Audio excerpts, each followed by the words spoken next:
Oke, saya sedang bersama dengan petani Jepang ini langsung live di Nangano ini. Mau tanya-tanya sedikit dengan bapak siapa ini, Pak? Ini dengan Profesor Profesor Boy Gurning Deshut. Oh, mantap Pak Bapak ya. Nah, yang ini lagi apa? Pendidikan dokter di Tiongkok kah? Jauh gak aku? Magangnya di Jepang. Jadi ambil ilmu lah dari Jepang dia nih. Tapi untuk masalah jodoh belum ya guys ya. Masih mikirkan masa depan. Beratnya Oke, omongan lanjut. jodoh ini. Karena saya udah lama sekali tidak merasakan bagaimana rasa itu.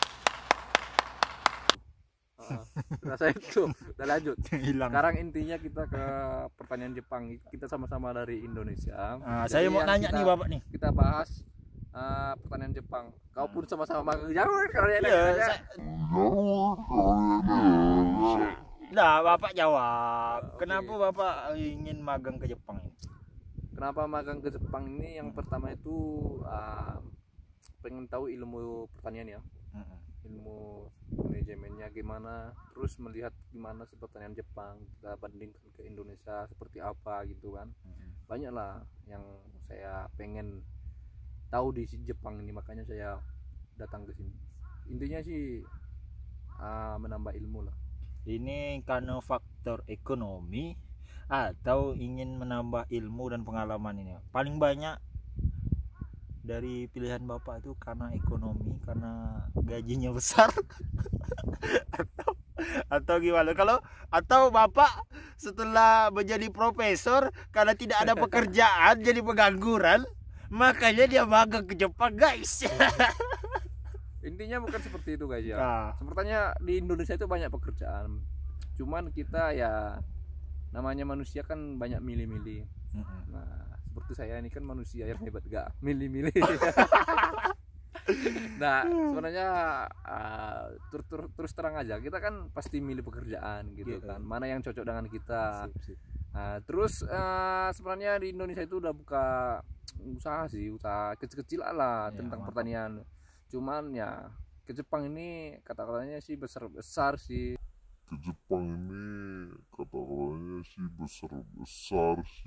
Dapat honor lah untuk makan kita, untuk bawa ke Indonesia juga ada, itu iming-imingnya ada. Makanya wah mantap itu, ada magang ke Jepang, dapat ilmu, dapat pengalaman lah, sama dapat yang terakhir nih dapat uang. Gitu kan. Tapi kayaknya saya rasa ini Bapak ini karena faktor ekonomi ini Bapak ini magang ke Jepang ini. Ya faktor ekonomi juga dibilang. Bisa. Sama tapi Pak. Nyampe di Jepang ini banyak sangat kita terbuka untuk pertanian, khususnya nanti kalau udah pulang ke Indonesia. Mantap. Jadi kalau udah nyampe ke Indonesia ini ya pertanian terpadu lah kita kembangkan di sana. Yang setidaknya kalau kita bandingkan dengan di Jepang ini teknologi udah canggih. Di Indonesia itu ya belum ada lah teknologi yang di Jepang ini kayak di Indonesia gitu kan. Ya setidaknya kita 10% 20% lah kita terapkan ilmu yang ada di Jepang ini, yang kita dapat dari Jepang ini ke Indonesia. Sip, mantap Bapak.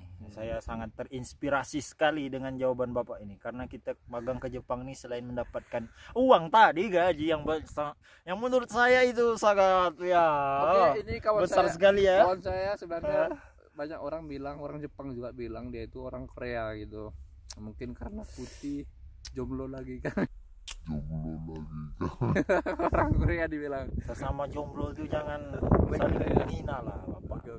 Bapak ini macam mana ya? Lanjut lanjut pertanyaan apa lagi Pak ya? Gimana? Bagaimana menurut Bapak ini perbandingan pertanian Indonesia dengan pertanian Jepang? Perbandingannya sangat jauh lah ya.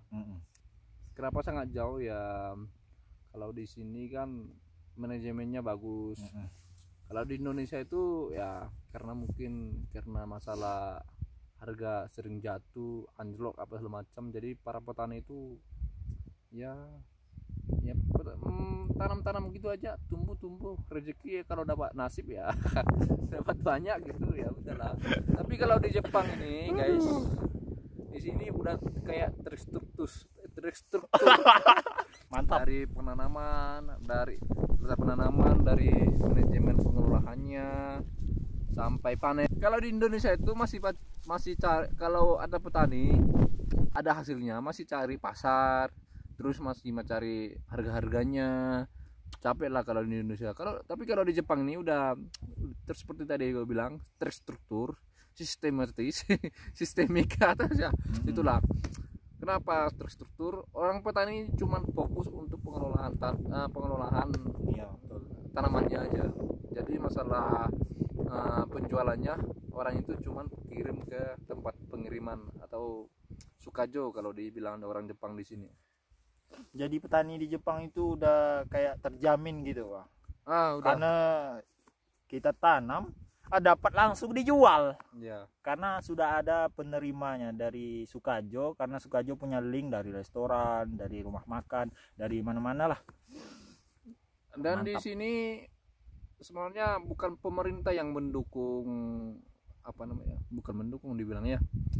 Ibaratnya tuh saya baru datang dari Indonesia atau belajar bahasa di Indonesia tuh sensei atau orang-orang pernah dari Jepang itu dibilang pertanyaannya pemerintahnya sangat mendukung gitu. Setelah ditelusuri rupanya itu orang swasta yang paling kuat untuk masalah pertanian di Jepang nih. Kenapa orang swasta tuh kayak orang itu buat yayasan gitu, orang itu untuk menyalurkan hasil dari, gitu, dari tanaman petani ini. mungkin ada investor lah kan, membantu apa itu semacam, mungkin seperti itulah. Jadi perai di Jepang itu tidak ada ya guys. Ada. Dan tidak boleh perai di sini. Mana ada perai ya? Orang petani itu langsung kirim ke Sukajo. Nanti kita lihat seperti apa Sukajo itu. Dan karyawan-karyawannya tuh wah mantap. Udah tua-tua sih, tapi masih aktif bekerja, masih kuat dan semangat. Orang Jepang nih kerjanya harus semangat. Tapi Pak, di Jepang ini orang-orang mudanya sama kayak di Indonesia, kurang minat untuk menjadi seorang petani. Karena saya lihat tuh banyak yang sudah tua-tua, nenek-nenek, kakek-kakek. Cuman ini kayaknya bisnis turunan.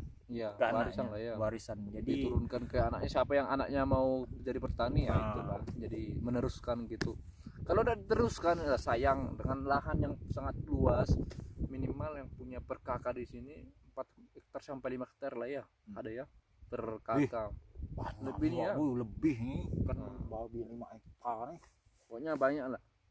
Jadi mulai panen di Jepang nih, mulai dari khususnya di daerah Nagano itu mulai dari bulan 6, 7, 8, 9, 10, 11 sedikit lah. 11 tuh kayaknya kita bersih-bersih nyabut maruci dah. Nyabut mulsa lah, orang Indonesia bilang. Jadi tiap hari panen, tiap hari mulai dari bulan 6 tuh. Tiap hari. Kenapa bisa tiap hari? Karena nanamnya juga mulai dari bulan 4 tiap hari itu. Selesainya sampai bulan 8 akhir gitu, ada gak bulan 8 bulan 9 awal selesai udah nanam, karena mengejarnya sampai bulan 10 atau awal bulan 11 sudah selesai panen semua. Dan bulan 11 itu pertengahan atau apa udah musim dingin dah, tanaman udah mati kalau ditanam. Jadi kalau teman-teman yang pengen magang ke Jepang, pertama-tama datang ke Jepang itu bulan 4 kalau nggak salah, itu musim bulan dingin 3, guys. 3 akhir.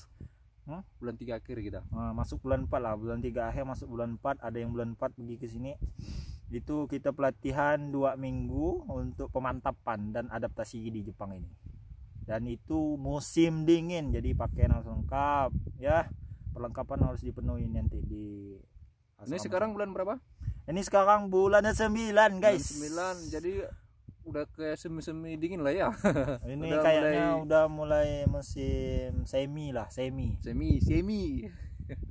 kah? Udah musim panas, musim semi lah ya. Iya. Musim gugur kan wah. Musim gugur. Musim gugur nanti.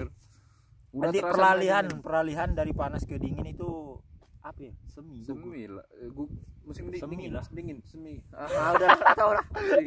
Maklum kita punya 2 musim ya di Indonesia, jadi tidak tahu macam mana. Nanti kita melihat bagaimana daun-daun bergugur seperti hatinya kawan saya ini karena tidak ada yang mengisi di dalam relung hatinya.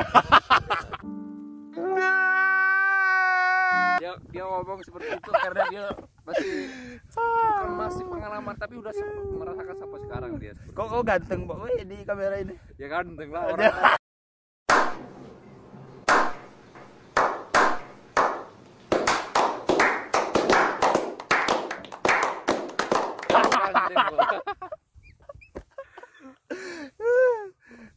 Oke, jadi masalah udah tadi pertanyaan udah ya. Nanti ini kan acak nih Pak Boy. Gitu ngomongnya nanti kita buat subjudul membahas tentang awal kedatangan atau pas nanam gimana. Ini acak sekali kita ngomongin. Entah berantakan sekali ya. Matikan.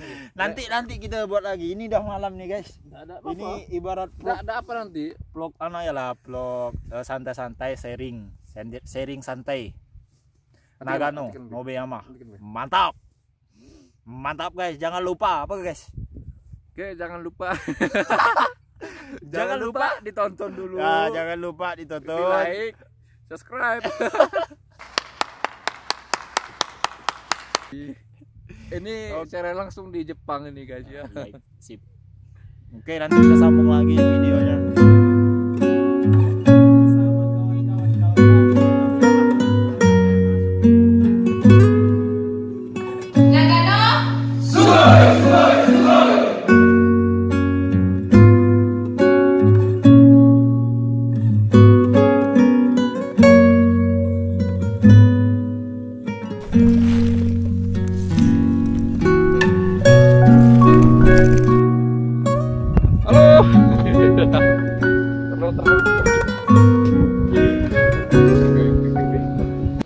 Nanti kan